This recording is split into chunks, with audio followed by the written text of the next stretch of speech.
Thank you.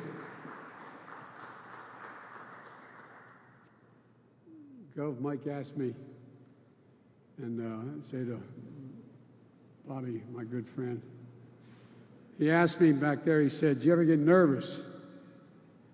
And he said, because I got up this morning, made breakfast for my kids, so I got to introduce the president. And what I say to you, Mike, you did a heck of a job, but I'd get nervous if I had to get up in the middle of the night, climb up a telephone pole, replace in the middle of a storm a connection that knocked out everybody's electricity, put a transformer in. That's what would make me nervous. So what you did was really good. I couldn't do what you do, pal. I couldn't do what you do. And I want to, and it's true, Mike, you're a union guy. Me too. I got in trouble, but I don't make any apologies for it. I'm a union guy. I support unions. Unions built the middle class. It's about time they start to get a piece of the action. To all my colleagues, from the county executive to the mayor, to everyone that's here, I want to say thank you. Thank you, Congressman, for the passport into your district, and I appreciate being here. I'm honored to be with you. 2 years ago, I began my campaign here in Pittsburgh, saying I was running to rebuild the backbone of America. And today, I return as your president to lay out the vision of how I believe we do that, rebuild the backbone of America. It's a vision not seen through the eyes of Wall Street or Washington, but through the eyes of hardworking people, like the people I grew up with, people like Mike and his union family, union workers from this Carpenters Training Center, people like the folks I grew up with in Scranton and Claymont, Delaware, people who get up every day, work hard, raise their family, pay their taxes, serve their country, and volunteer for their communities, and just looking for a little bit of breathing room, just a little bit of light. Ordinary Americans doing extraordinary things. People who break their necks every day for their families and the country they love. A country that, in fact, which on the day I was elected was in extreme distress, with the virus on a deadly rampage that has now killed over 500, I carry it in my pocket every day. I have the list of exactly how many have died. 547,296 Americans dead from the virus.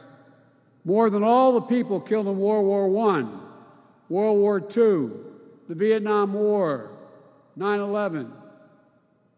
547,296 Americans, and an economy that left millions out of work and created so much anxiety.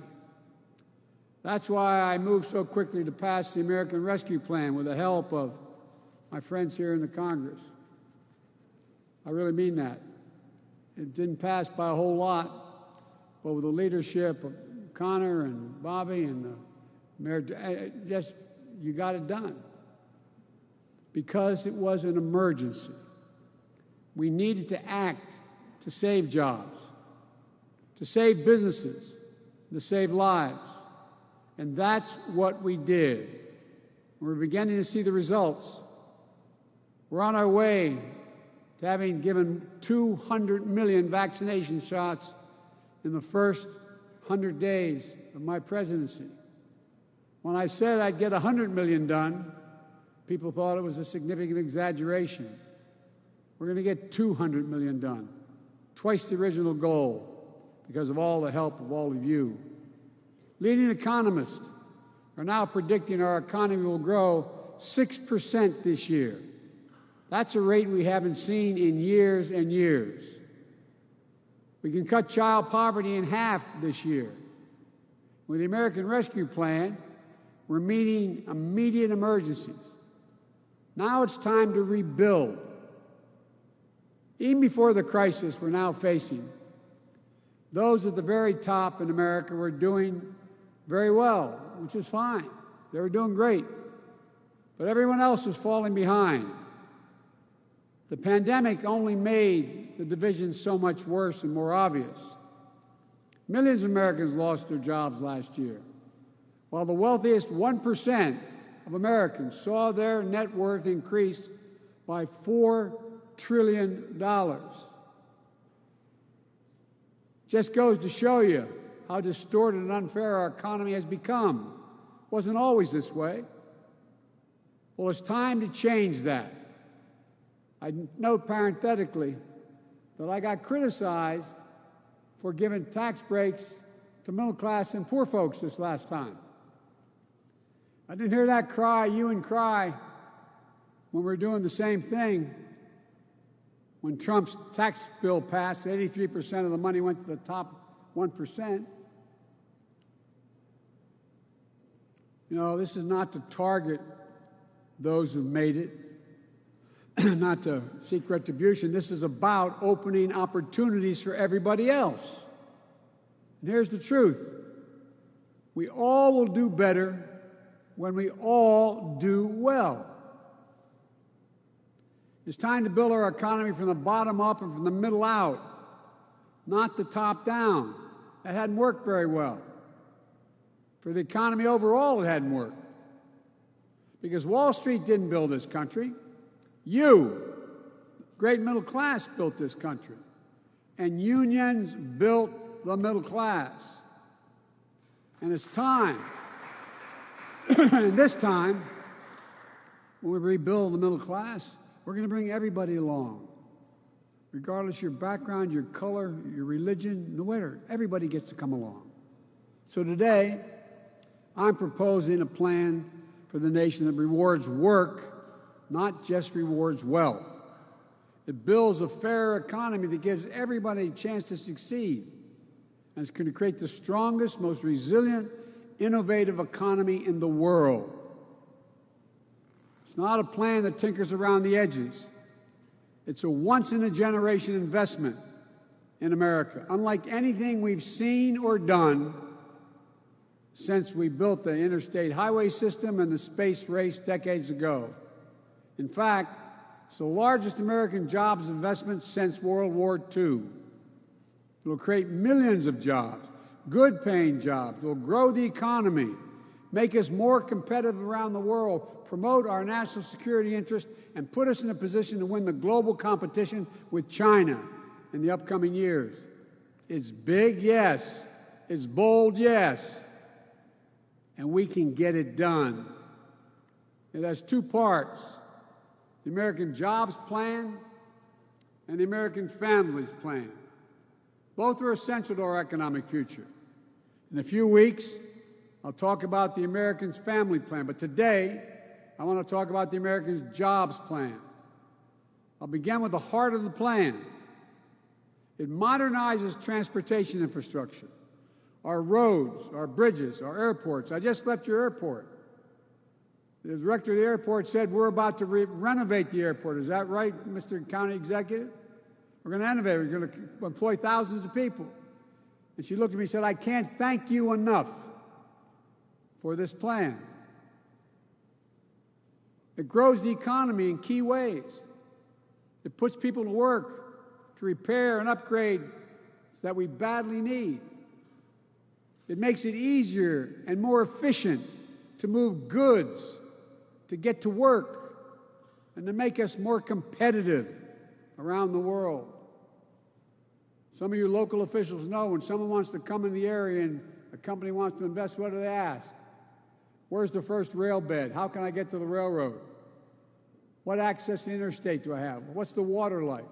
Tell me about it. It goes on and on. It's about infrastructure. The American Jobs Plan will modernize 20,000 miles of highways, roads, and main streets that are in difficult shape right now. It'll fix the nation's 10 most economically significant bridges in America that require replacement. Remember that bridge that went down? We got 10 most economically significant bridges with more commerce going across it that need to be replaced. We'll also repair 10,000 bridges, desperately needed upgrades to unclog traffic, keep people safe, and connect our cities, towns, and tribes across the country. The American Jobs Plan will build new rail corridors and transit lines, easing congestion, cutting pollution, slashing commute times, and opening up investment in communities that become connected to the cities and cities to the outskirts, where a lot of jobs are these days. It'll reduce the bottlenecks of commerce at our ports and our airports. The American Jobs Plan will lead to a transformational progress in our effort to tackle climate change with American jobs and American ingenuity, protect our community from billions of dollars of damage from historic superstorms, floods, wildfires, droughts, year after year, by making our infrastructure more secure and resilient and seizing incredible opportunities for American workers and American farmers in a clean energy future. Skilled workers, like one we just heard from, building a nationwide network of 500,000 charging stations, creating good-paying jobs by leading the world in the manufacturing and export of clean electric cars and trucks. We're going to provide tax incentives and point-of-sale rebates to help all American families afford clean vehicles of the future. The federal government owns an enormous fleet of vehicles, which are going to be transitioned to clean electric vehicles and hydrogen vehicles right here in the United States of America, by American workers, with American products. When we make all of these investments, we're going to make sure, as the executive order I signed early on, that we buy American. That means investing in American-based companies and American workers. Not a contract will go out that I control that will not go to a company that is an American company with American products all the way down the line and American workers. And we'll buy the goods we need from all of America, communities that have historically been left out of these investments. Black, Latino, Asian American, Native Americans, rural, small businesses, entrepreneurs across the country. Look, today, up to 10 million homes in America and more than 400,000 schools and child care centers have pipes where they get their water from, pipes that are lead-based pipes, including pipes for drinking water. According to scientists, there is simply no safe exposure to lead for a child. Lead can slow development and hearing problems. The American Jobs Plan will put plumbers and pipe fitters to work, replacing 100% of the nation's lead pipes and service lines. So every American, every child can turn on a faucet of a fountain and drink clean water. With each $5,000 investment, replacing a line that can mean up to $22,000 in health care costs saved. Chance to protect our children, help them learn and thrive. We can't delay. We can't delay another minute. It's long past due. You know, in America, where the early interest was in internet, this thing called the internet that we invested. We invented the early internet. It was invented here. Millions of Americans, though, lack access to reliable high-speed internet, including more than 35% of rural America. It's a disparity even more pronounced during this pandemic.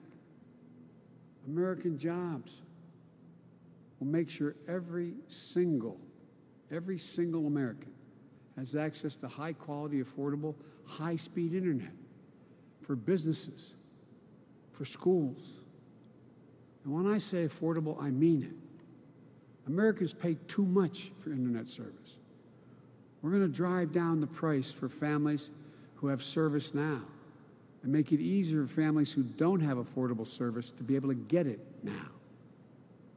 As we saw in Texas and elsewhere, our electrical power and power grids are vulnerable to storms, catastrophic failures, and security lapses, with tragic results.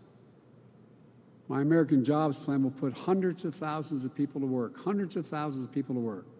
line workers, electricians, and laborers, laying thousands of miles of transmission line, building a modern, resilient, and fully clean grid, and capping hundreds of thousands of literally orphan oil and gas wells that need to be cleaned up because they're abandoned, paying the same exact rate that a union man or woman would get having dug that well in the first place.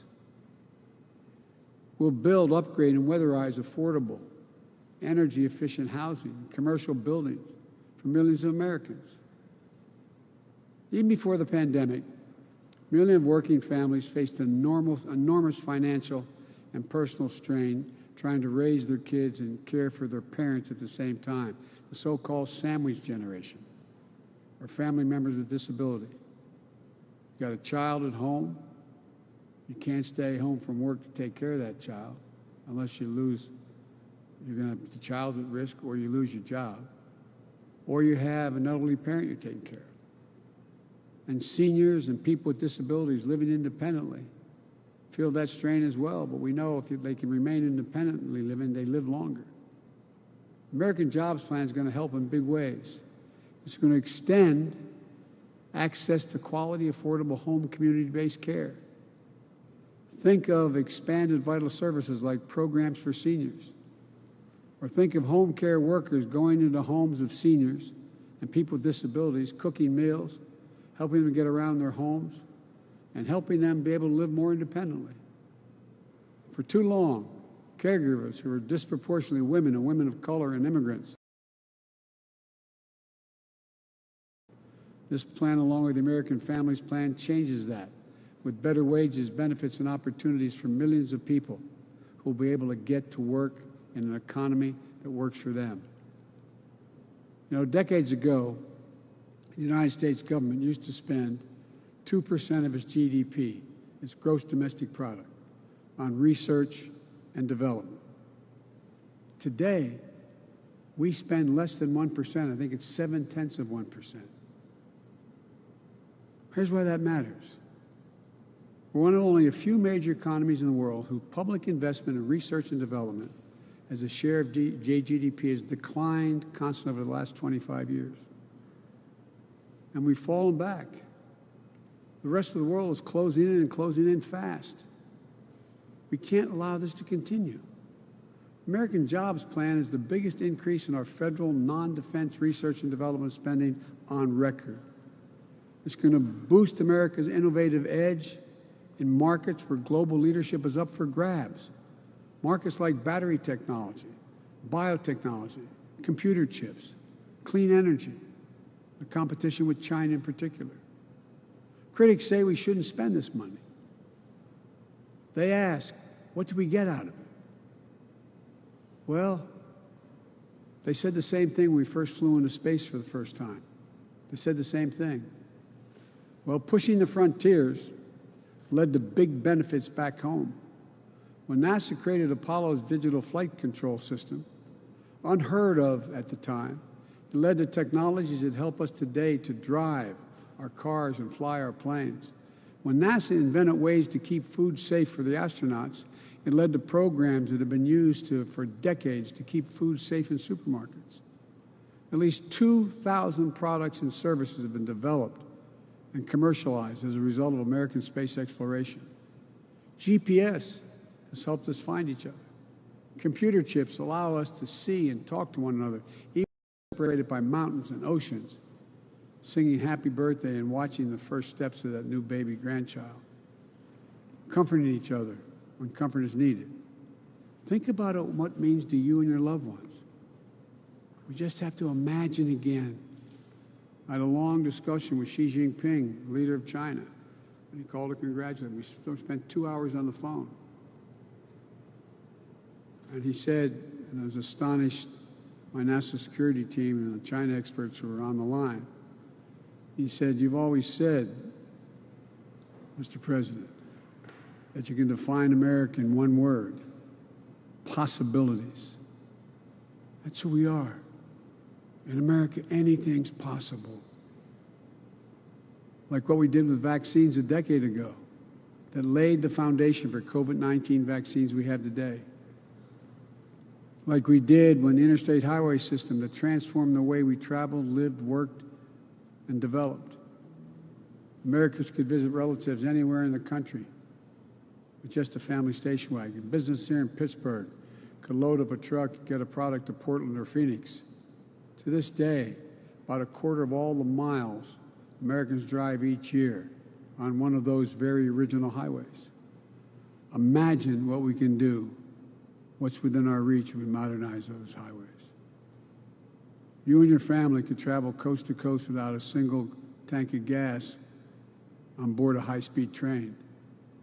We can connect high-speed, affordable, reliable internet wherever you live. Imagine knowing that you are handing your children and grandchildren a country that will lead the world in producing clean energy technology and will need to address one of the biggest threats of our time. That's what we'll do. Altogether, along with the American Rescue Plan, the proposal I put forward will create millions of jobs, estimated by some Wall Street outfits over 18 million jobs over 4 years, good-paying jobs. It also works to level the playing field, empower workers, and ensure that the new jobs are good jobs that you can raise a family on, and ensure free and fair choice to organize and bargain collectively. That's why my plan asks Congress to pass the Protecting the Right to Organize Act, the PRO Act, and send it to my desk. This plan is important, not only for what and how it builds, it is also important to where we build. It includes everyone, regardless of your race or your zip code. Too often, economic growth and recovery is concentrated on the coast. Too often, investments have failed to meet the needs of marginalized communities left behind. There is talent, innovation everywhere. And this plan connects that talent through cities, small towns, rural communities, through our businesses and our universities, through our entrepreneurs, union workers, all across America. We have to move now. Because I'm convinced that if we act now, in 50 years, people are going to look back and say, this was the moment that America won the future.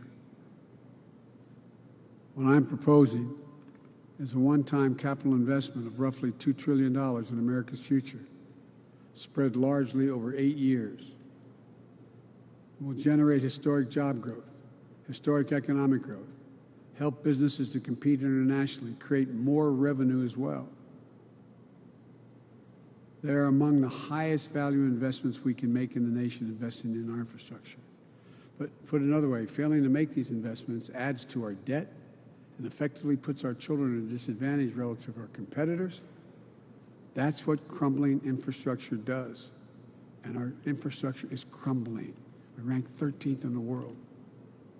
What's more, it heightens our vulnerability to and attracts our adversaries to compete in ways that they haven't up to now. And our adversaries are worried about us building this critical infrastructure. Put simply, these are investments we have to make. We can afford to make them. Or put another, we can't afford not to. So how do we pay for it? I spoke to the majority leader. I guess he's no longer the majority leader. He has been for a long time. I spoke to the Republican leader about the plan. Everybody's for doing something about infrastructure. Why haven't we done it? Well, no one wants to pay for it. Less than 4 years ago, as I said, the Congress passed a tax cut of $2 trillion, increasing the national debt $2 trillion. It didn't meet virtually any of the predictions it would in terms of growing the economy. Overwhelmingly, the benefits of that tax package went to the wealthiest Americans.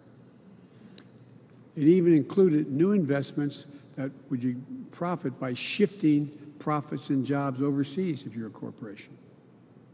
It was bad for American competitiveness, deeply unfair to the middle-class families, and wrong for our future. So here's what I do. I start with one rule. No one, Let me say it again. No one making under $400,000 will see their federal taxes go up, period. This is not about penalizing anyone. I have nothing against millionaires and billionaires. I believe American capitalism. I want everyone to do well. But here's the deal.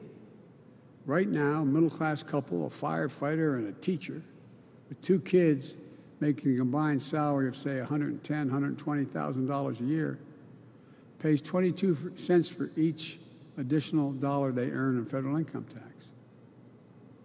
But a multinational corporation that builds a factory abroad, brings it home and sells it, they pay nothing at all. We're going to raise the corporate tax. It was 35%, which is too high.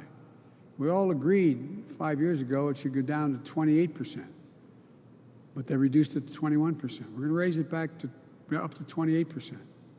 No one should be able to complain about that. It's still lower than what that rate was between World War II and 2017. Just doing that one thing will generate $1 trillion in additional revenue over 15 years.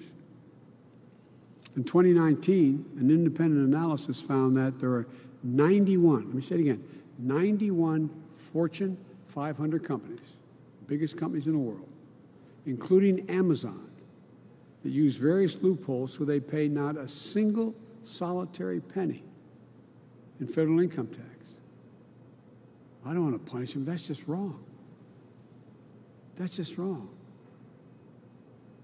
A fireman, a teacher paying 22%. Amazon and 90 other major corporations paying 0 in federal taxes. I'm going to put an end to that. Here's how we'll do it. We're establishing a global minimum tax for U.S. corporations at 21%. We're going to level the international playing field. That alone will raise $1 trillion over 15 years. We'll also eliminate deductions by corporations for offshoring jobs and shifting assets overseas. You do that, you pay a penalty. You don't get a reward, in my plan. And use the savings from that to give companies tax credits to locate manufacturing here and manufacturing and production here in the United States. And we'll significantly ramp up the IRS enforcement against corporations who either fail to report their incomes or underreport. It's estimated that could raise hundreds of billions of dollars. All this adds up to more than what I proposed to spend in just 15 years.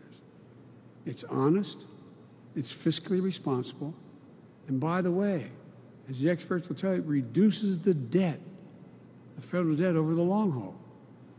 But let me be clear. These are my ideas on how to pay for this plan. If others have additional ideas, let them come forward.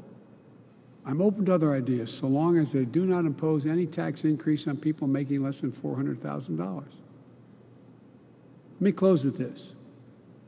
Historically, infrastructure had been a bipartisan undertaking, many times led by Republicans. It was Abraham Lincoln who built the Transcontinental Railroad. Dwight Eisenhower, Republican, the interstate highway system. I could go on. And I don't think you'll find a Republican today in the House or Senate, maybe I'm wrong, gentlemen, who doesn't think we have to improve our infrastructure. They know China and other countries are eating our lunch. So there's no reason why it can't be bipartisan again. The divisions of the moment shouldn't stop us from doing the right thing for the future. I'm going to bring Republicans into the Oval Office, listen to them, what they have to say, and be open to other ideas. We'll have a good faith negotiation with any Republican who wants to help get this done. But we have to get it done. I truly believe we're in a moment where history is going to look back on this time as a fundamental choice having been made between democracies and autocracies. You know, there's a lot of autocrats in the world who think the reason why they're going to win is democracies can't reach consensus any longer. Autocracies do. That's what competition between America and China and the rest of the world is all about. It's a basic question. Can democracies still deliver for their people? Can they get a majority? I believe we can. I believe we must. Delivering for the American people is what the American Rescue Plan was all about. And it's been overwhelmingly popular when I wrote it. Everybody said I had no bipartisan support. We're overwhelming bipartisan support with Republican, registered Republican voters. And ask around. If you live in a town with a Republican mayor, a Republican county executive, or a Republican governor, ask them how many would rather get rid of the plan. Ask them if it helped them at all. It's what the American Job Plan is about. The new one I'm proposing. I hope Republicans in Congress will join this effort. I hope and I believe a number of businesses will join this effort. And I hope and believe the American people will join this effort. Democrats, Republicans, and Independents, we can do this. We have to do this. We will do this. We just have to remember, this is the United States of America. And I've said it 1,000 times. There's nothing beyond our capacity if we act together. So it's time to move together. Thank you, and I hope I get to come back to see you folks after this plan is passed. And the question is, you have to attract even more apprentices, more people, because we're building so much. God bless you all, and may God protect our troops. Thank you.